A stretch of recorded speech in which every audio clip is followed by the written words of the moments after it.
जनता के लिए काम करना कांटों से भरा रास्ता है।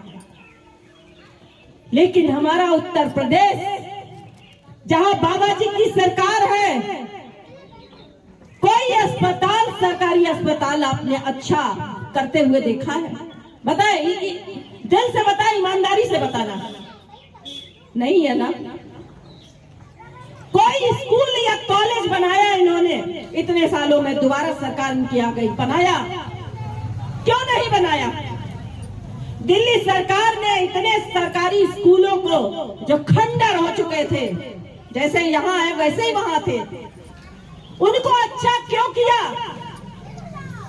क्योंकि देश की 70% वो जनता जो प्राइवेट स्कूलों में बच्चों को नहीं पढ़ा सकती है, वो 70% जनता हमारी अनपढ़ न रह जाए, इसलिए सरकारी स्कूलों को उन्होंने अच्छा किया। स्कूलों का जो बजट था वो स्कूल में लगाया और पूरे हिंदुस्तान की हर स्टेट की सरकार से सबसे ज्यादा बजट खर्च करती है तो दिल्ली सरकार शिक्षा पर करती है, जिससे हमारे देश के बच्चे पढ़ सके और पढ़ लिख कर इनका विजन भी बदले। अनपढ़ रहेंगे तो ये गुलामों जैसी जिंदगी जिएंगे। विकास नहीं हो सकता है। अगर आपके घर का एक बच्चा पढ़ गया, नौकरी से लग गया, तो आपके पूरे परिवार का आर्थिक स्तर बदल जाएगा। और अगर हमारी 70% जनता अशिक्षित रह गई तो क्या भारत तरक्की कर पाएगा? क्यों हमारा देश अन्य देशों से अशिक्षित है? यहाँ शिक्षा की इतनी कमी क्यों है? क्यों यहाँ पर लोग अंगूठा लगाते हैं? 70 साल भारत को आजाद हुए हो गए, लेकिन आज भी हम अंगूठा लगाते हैं। हमारे देश के 70% लोग अंगूठा लगाते हैं। शर्म की बात है, क्योंकि यहाँ पर सरकार बनती है, नेता बनते हैं, जनता के टैक्स के पैसे पर ऐश करने के लिए बनते हैं। बड़े बड़े हवाई जहाजों में घूमते हैं, बड़ी बड़ी गाड़ियों में चलते हैं, कमीशन खोरी हर चीज में करते हैं। अगर एक सड़क बनने को आई है, सड़क का बजट आया है, तो 90% पैसा तो नेताओं और अधिकारियों की जेब में जाता है। 10% पैसा आपकी सड़क पे लगता है, खाली काली कर दी जाती है। सड़क कह दिया, कागजों में लिख दिया, फाइलों में, सड़क बन गई। 4 दिन बाद वही सड़क उखड़ जाती है। ये सब आपने अपनी आंखों से देखा है। इन्हीं चीजों को खत्म करने के लिए अरविंद केजरीवाल ने अपनी नौकरी छोड़ी, इनकम टैक्स कमिश्नर ने अपनी नौकरी छोड़ी। वो एक क्रांतिकारी है और इस चीज को उन्होंने दिल्ली में 3 बार सरकार बनी। 2014 में जब पूरे देश में बीजेपी की लहर चल रही थी, हर हर मोदी आप लोग कर रहे थे, घर घर मोदी कर रहे थे, तब दिल्ली की जनता ने किसको चुना था? अरविंद केजरीवाल को चुना था। क्योंकि दिल्ली की जनता धर्म जाति पर वोट नहीं देती है, दिल्ली की जनता काम पर वोट देती है। न हमारा धर्म पहले खतरे में था, न हमारा धर्म आज खतरे में है। अगर खतरे में है तो हमारी शिक्षा खतरे में है, हमारे रोजगार खतरे में है, हमारा विकास खतरे में है, हमारी न्याय व्यवस्था खतरे में है। यह आपको बरगलाया जाता है, झूठ फैलाया जाता है, मीडिया के द्वारा फैलाया जाता है, घर घर जाकर लोगों को भ्रमित किया जाता है। क्योंकि भ्रमित वही होता है जो पढ़ा लिखा नहीं होता है, जो सोच नहीं पाता है तार्किक ढंग से, वो भ्रमित होता है। लेकिन पढ़ा लिखा आदमी समझदार होता है, और वो समझदार हो चुका है कि हमने कितनी बड़ी गलती की है। आपने आम आदमी पार्टी को दस्तक देने का मौका दिया इस गांव में, इसके लिए आम आदमी पार्टी आपकी आभारी है। अभी हमारे युवा जिला अध्यक्ष ने आपको आम आदमी पार्टी कैसे काम करती है, किस तरह जनता के लिए काम करती है, ये आपको बताया। और अभी इन्होंने एक बात कही, शायद आपने न ध्यान दी होगी, कि जिला अध्यक्ष अमित मिश्रा ने बताया कि मेरी उम्र 28 साल है और ये जिला अध्यक्ष 10 सालों से इस आम आदमी पार्टी में है।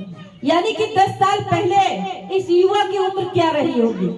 मात्र 18 साल, जिस उम्र में आप वोट देने लायक बनते हैं। ये जज्बा है कि पढ़ाई के साथ साथ ये लड़का इस आम आदमी पार्टी के लिए क्यों काम कर रहा है। आम आदमी पार्टी कोई हम लोगों को तनख्वाह नहीं दे रही है, कोई खर्चा नहीं देती है। मैं बरेली से यहाँ चलकर आई हूँ, अपनी कमाई का डीजल खर्च करके आई हूँ। आप पर आम आदमी पार्टी में वही आता है जिसके अंदर एक जज्बा है कि इस देश की व्यवस्थाएं बहुत खराब हो चुकी हैं, इस देश की सरकारें वो काम नहीं करती हैं जिसके लिए उन्हें चुना जाता है। इस देश को बदलना चाहिए।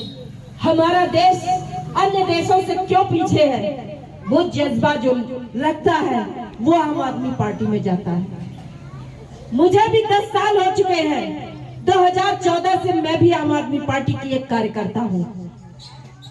अपना ज्यादा से ज्यादा समय मैं आम आदमी पार्टी के लिए देती हूँ। लोगों को मैं एक अधिवक्ता हूँ, कानूनी सलाह भी लोगों को पैसे लेकर नहीं देती हूँ, बिना पैसे के देती हूँ। पुलिस प्रशासन से प्रताड़ित लोग मेरे पास आते हैं, उनके न्याय के लिए मैं जाती हूँ, किसी से एक पैसा नहीं लेती हूँ। ये आप कहीं भी आप जानकारी कर सकते हैं। लोगों के लिए अपनी गाड़ी से जाती हूँ, अपने डीजल पेट्रोल से जाती हूँ, अपना समय खर्च करती हूँ, अपने घर को छोड़कर जाती हूँ, अपने बच्चों को छोड़कर जाती हूँ, उन्हें समय नहीं दे पाती हूँ। ये एक जज्बा होता है कुछ करने का, कुछ अपने देश के लिए करने का। वो लोग आम आदमी पार्टी में आते हैं। तो आम आदमी पार्टी एक ऐसे लोगों की पार्टी है, क्रांतिकारियों की पार्टी है। हमारे अरविंद केजरीवाल जी, जिन्होंने आम आदमी पार्टी की नींव रखी, एक पार्टी को जन्म दिया, आज जो दिल्ली के बारे में आप सुनते हैं, बहुत सारे लोग दिल्ली जाते होंगे, बहुत सारे लोग काम करने के लिए भी दिल्ली जाते हैं। इलाज जब यहाँ से डॉक्टर जवाब दे देता है तो आप कहाँ जाते हैं? सबसे पहले दिल्ली जाते हैं। आप कहते हैं दिल्ली ले चलो, क्योंकि दिल्ली क्यों ले चलो? इतना बड़ा यूपी है, दिल्ली उससे छोटी है, मगर हम दिल्ली क्यों जाते हैं? इसलिए कहते हैं दिल्ली में अस्पताल अच्छे हैं।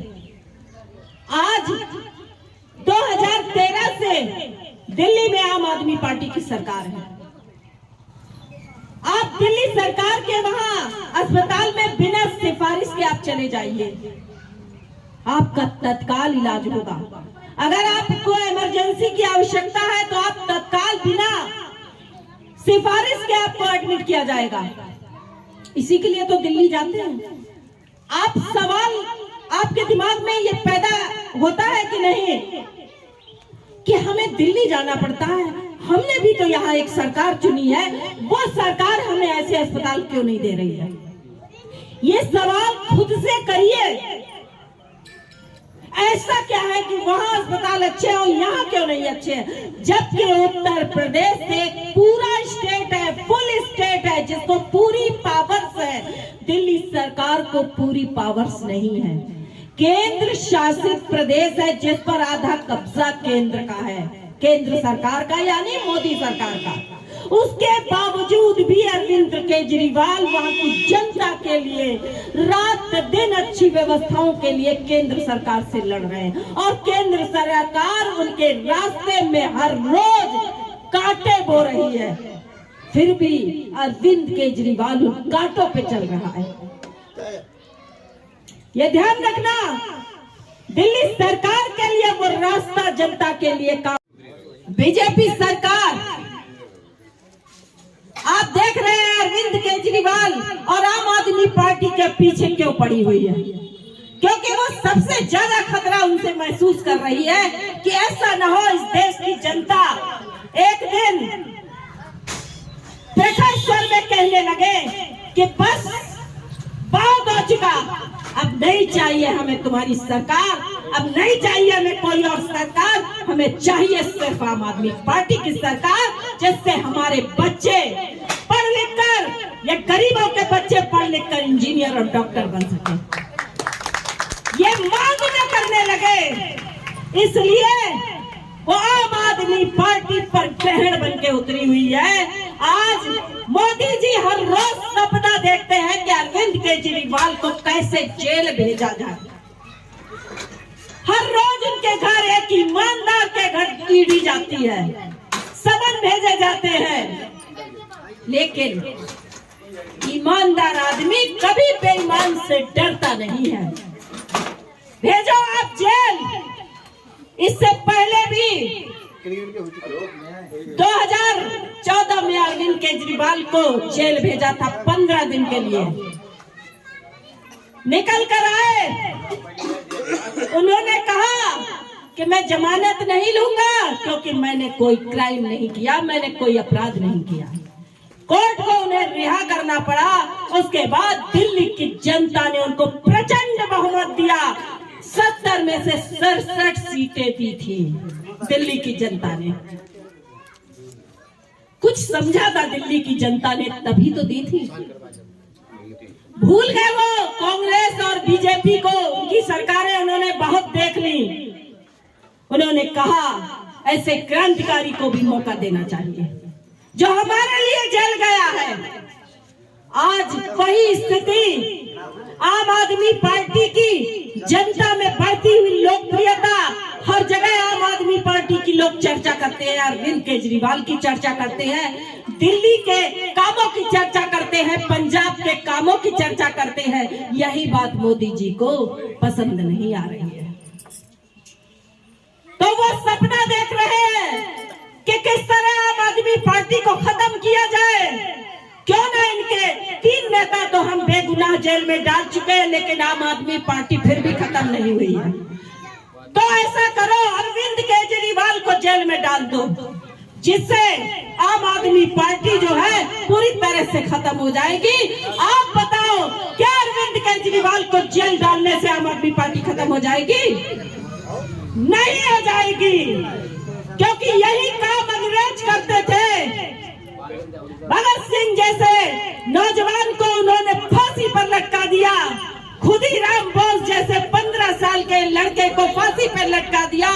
तो क्या आजादी की लड़ाई बंद हो गई थी? नहीं बंद हुई थी। इसी तरह आम आदमी पार्टी नहीं खत्म हो सकती। आम आदमी पार्टी और ज्यादा 4 गुना रफ्तार से बढ़ेगी, क्योंकि अरविंद केजरीवाल दिल्ली की जनता के दिल में बसते हैं। अभी मैं एक चैनल का न्यूज़ 24 का 2 दिन पहले मैंने सर्वे सुना, जो कि रियल सर्वे था, जनता के बीच में जाकर किया हुआ सर्वे था। उन्होंने पूछा कि अरविंद केजरीवाल को ईडी का सम्मान किया गया है, उन्होंने घोटाला किया है, वो जेल जाएंगे। तो मालूम है जनता ने कहा, बोले अरविंद केजरीवाल जिसका नाम है वो कभी घोटाले नहीं कर सकता है, और जो घोटाले करने वाला होता तो वो जनता को 200 यूनिट बिजली नहीं देता, जनता को ऐसे स्कूल नहीं देता, दिल्ली की जनता को पीने का पानी नहीं देता, दिल्ली की जनता को ऐसी सड़कें नहीं देता, दिल्ली की जनता को ऐसे अस्पताल नहीं देता। वो आदमी घोटाले करने वाला है, ये किसी के गले नहीं उतरता। एक एक बंदे ने बीजेपी सरकार को थूका था, बोले हम अरविंद केजरीवाल से प्यार करते हैं, अरविंद केजरीवाल हमारे दिल में रहता है। जिस दिन अरविंद केजरीवाल को जेल भेजेंगे, दिल्ली की जनता उस दिन सड़कों पर होगी, क्योंकि मोदी सरकार के इरादे नेक नहीं है। वो चाहती है कि कब्जा करो, जैसे मोहम्मद गौरी ने दिल्ली की गद्दी पर पृथ्वीराज को मारकर कब्जा किया था, उसी तरह ये मोदी सरकार मोहम्मद गौरी की तरह केजरीवाल को जेल भेजकर कब्जा करना चाहती है, ताकि जनता को जो 200 यूनिट बिजली मिल रही है वो बंद हो जाए, जनता को अच्छे स्कूल मिल रहे हैं जिसमें गरीबों के बच्चे पढ़ रहे हैं, इंजीनियर बनने लगे हैं, डॉक्टर बनने लगे हैं, वो बंद हो जाए। दिल्ली की जनता को अच्छा स्वास्थ्य मिलने लगा है, वो बंद हो जाना चाहिए। जनता को कुछ नहीं मिलना चाहिए, बस मिलना चाहिए तो नेताओं को मिलना चाहिए। नेताओं की तनख्वाहें बढ़नी चाहिए, नेताओं की पेंशन बढ़नी चाहिए, लेकिन जनता की सब खत्म हो जानी चाहिए। यह इरादा रखने वाली सरकार को क्या आप वोट देना चाहेंगे? बताएं, दिल से बताएं। यह सरकार आपके भविष्य को कुचलने वाली सरकार है, आपके बच्चों को अशिक्षित रखने वाली सरकार है। आज 2014 से इस देश में सारे राज्यों में बीजेपी सरकार है। बताओ कौन सा कॉलेज इन्होंने बनाया, कौन सी यूनिवर्सिटी इन्होंने बनाई, कौन सा शिक्षा के लिए काम किया है? काम किया है तो स्कूलों को बुलडोजर चलाया है, स्कूलों को बंद किया है, ये वाले काम किए हैं क्योंकि वो शिक्षा को दमन करना चाहती है। क्योंकि बाबा साहेब अम्बेडकर ने कहा था कि अगर देश का विकास करना है तो शिक्षा बहुत जरूरी है, क्योंकि शिक्षा जी मतलब आज ये मीटिंग का आयोजन किया गया है, क्या कहना चाहेंगे इसके लेकर? देखिए, ये एक पार्टी का जागरूकता अभियान चल रहा है जो हमारे राज्यसभा सांसद माननीय संजय सिंह को ईडी द्वारा गिरफ्तार करवा के उन्हें बेकसूर जेल भेजा गया है मोदी सरकार की तानाशाही के तहत। तो इसके लिए हम जनता के बीच जा रहे हैं, जनता की अदालत में जा रहे हैं, क्योंकि हमारे देश का सिस्टम अब काम ही नहीं कर रहा है। यहाँ तक कि सुप्रीम कोर्ट भी लाचार दिखाई दे रहा है। तो एक जनता की अदालत ऐसी अदालत होती है जो सर्वोपरि होती है, जिसे हम जनता जनार्दन यानी ईश्वर की अदालत मानते हैं। तो हम जनता की अदालत में जाकर, जनता के बीच में जाकर हम न्याय मांग रहे हैं। क्या संजय सिंह को गिरफ्तार किया गया है, क्या ये सही है? तो जनता भी कह रही है कि बिल्कुल गलत किया गया है। हमें बहुत अच्छे इसके रिजल्ट मिल रहे हैं और ये जनता के बीच में ये बात भी जा रही है कि किस तरह से बीजेपी सरकार बेकसूर लोगों को जेल भेज रही है। जी, आज जनता के बीच आपने क्या संदेश प्रस्तुत किए? हमने जनता के बीच में बताया, लोगों के ये जानकारी दी कि आम आदमी पार्टी आपके लिए लड़ाई लड़ रही है। आम आदमी पार्टी 2 प्रदेशों में सरकार है। आप वहाँ की सरकार किस तरह से पब्लिक के लिए काम कर रही है, जनता के टैक्स के पैसे का किस तरह सदुपयोग कर रही है और आपके लिए कैसी सुविधाएं दे रही है। क्या वो सुविधाएं आपको दूसरे राज्यों में मिल रही हैं जहाँ पर बीजेपी सरकार है? तो जनता ने कहा नहीं मिल रही हैं। तो जनता का रुझान तेजी से आम आदमी पार्टी के प्रति बढ़ रहा है। और दूसरी तरफ है कि जिस तरह से हमारे प्रधानमंत्री जी तानाशाह प्रधानमंत्री बन चुके हैं और जो भी उनके खिलाफ बोलेगा वो जेल जाएगा। एक ये चीज हमें जनता के बीच में रखनी है और रख रहे हैं, और जनता उस चीज को मान भी रही है, कह रही है हाँ आज की डेट में कोई बीजेपी के खिलाफ बोल जाए तो बस वो जेल जाने की तैयारी करे। इस चीज को जनता समझ रही है और जनता महसूस कर रही है और जनता इससे छुटकारा चाहती है। आज वोटों की गिनती जो चल रही है इस पे क्या कहेंगे? आज वोटों की जो गिनती जैसा कि हमेशा से होता आया है, सबको पहले पता रहता है कि वोट जनता किसी को भी दे, जीतना बीजेपी को हो, वही चीज सामने आई है। आप देख सकते हैं कोई जनता में उत्साह नहीं है कि बीजेपी जीती है। जैसे पहले माहौल होता था, कोई उत्साह नहीं। सबको पता है ये तो होना ही था, हर आदमी के मुंह पे एक ही बात है, ये तो होना ही था। क्योंकि ये चुनाव परिणाम जो बदले जा रहे हैं वो ईवीएम के द्वारा बदले जा रहे हैं, क्योंकि सिस्टम जो होता है वो सरकार के हाथ में होता है। सरकार के हाथों में, सरकार चाहे उसी सिस्टम का सही प्रयोग करे, सरकार चाहे तो उसी सिस्टम का गलत प्रयोग। यानी कि हमारा पूरा सिस्टम हाईजैक हो चुका है और ईवीएम से चुनाव होता रहा तो कभी भी इस देश में बीजेपी से मुक्ति नहीं मिलेगी। अब इसके लिए जनता के पास और विपक्षी पार्टियों के पास एक ही रास्ता है कि सड़कों पर निकलना होगा। अब ईवीएम से 2024 का चुनाव नहीं, बैलेट से करवाना होगा। तब तो इस देश में चुनाव लड़ना चाहिए, तब तो इस देश में वो लोकतंत्र बचेगा। अन्यथा लोकतंत्र को भूल जाए और भारत को एक लोकतंत्र विहीन तानाशाही का देश समझा जाना चाहिए। जी धन्यवाद।